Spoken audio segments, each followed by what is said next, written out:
আমি কার্টুনের মতো করে পুরো এই টুপিটাকে বেঁধে নিয়েছি গলার মধ্যে।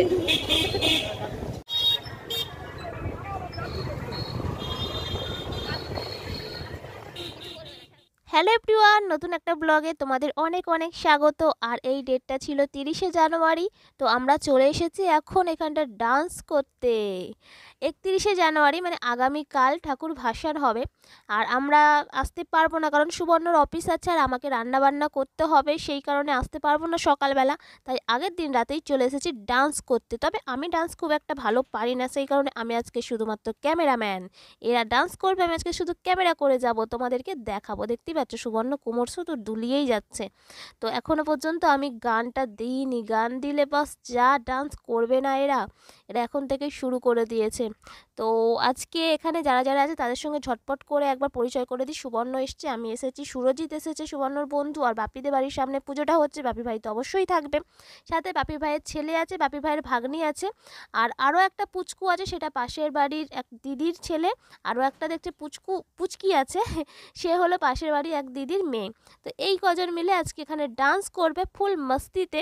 এখানটা আমাদের গ্রুপটা আগে ছিল 7-8 জনের গ্রুপ, কিন্তু এখন মাঝখান থেকে সবাই মোটামুটি ভাগাভাগি হয়ে গেছে। কেউ দূরে দূরে কাজে চলে গেছে, কেউ আরও দূরে বাড়ি নিয়েছে, যেমন আমাদের এখন বাড়িটা দূরে হয়ে গেছে, সেই কারণেই ওই রকম অনেক কারোর বাড়ি দূরে হয়ে যাওয়ার কারণে আসতে পারে না, জয়েন হতে পারে না। তো চলো এখন ফুল মস্তিতে ডান্স দেখতে থাকো।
বাবারে বাবা কি ডান্স করছিল দেখো, ডান্স করতে করতে জুতোর ফিতেই খুলে গেছে। সুবর্ণ এখন জুতোর ফিতে বাঁধতে ব্যস্ত। আর এধারে রাস্তা দিয়ে দুখানা ফুচকার গাড়ি খালি যাচ্ছে। তো কি হয়েছে, এই ফুচকাওয়ালাগুলো ছিল সামনের মেলায়, হয়তো আলু মশলা ফুরিয়ে গেছে, সেই কারণে এখন বাড়ির দিকে চলে যাচ্ছে।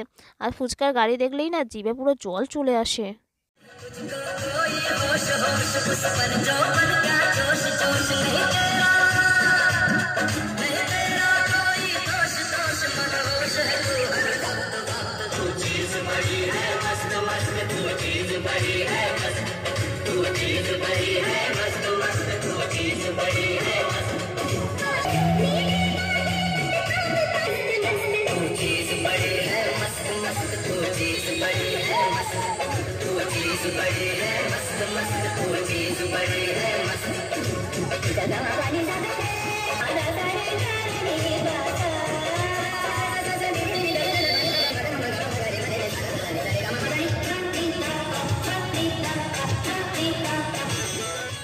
এত ডান্স করেছে হাঁপিয়ে গিয়ে সুরজিৎ লাস্টে ঠাকুরের পাশে এসে বসে গেছে। ওকে বললাম, আরে ভাই তুই জুতোটা খুলে বস।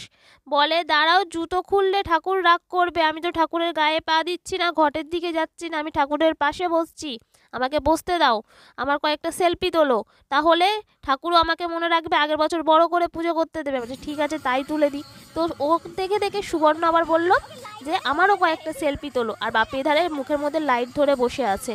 কি জ্বালা! সুবর্ণকে আমাদের জুতোর কথা বলেছিলাম বলে ও কিন্তু আবার পাটা সামনের দিকে চাড়িয়ে বসেছিল যাতে ঠাকুরের দিকে না লেগে যায়।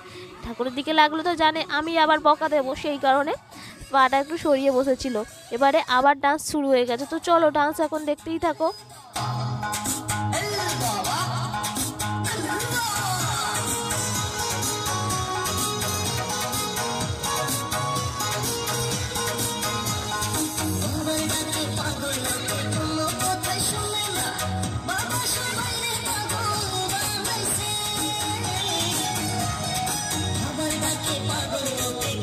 অনেক ডান্স হয়ে গেছে বলে সুবর্ণকে টেনে টেনে বাড়িতে আনলাম। আসতে চাইছিল না, মনটা খুব খারাপ, কারণ একটা বছর পরে আবার এই আনন্দ করতে পারবে। তো বাড়িতে এসে ঝটপট করে আমি চিকেন স্যুপ করে নিয়েছি ভেজিটেবলস দিয়ে।